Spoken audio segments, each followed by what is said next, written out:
about the whole background on Gates. And I admit I've only watched the first two, so there may be more. How is Bill Gates involved, and why is Bill Gates involved in this whole process? You know, I'm not sure what at the early stages of this, say 25 years ago or more, what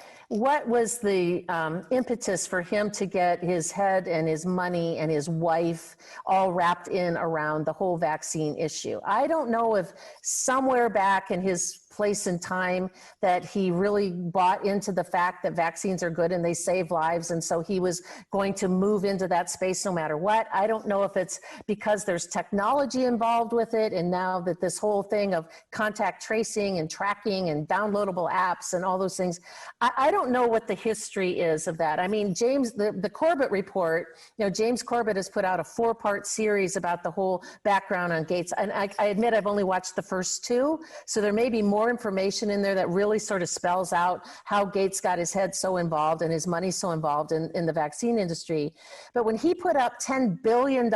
with a B at beginning of 2010 to make 2010 to 2020 the decade of vaccines, and then it was actually the one who founded Gavi, the Global Alliance for Vaccination and Immunization, which is just a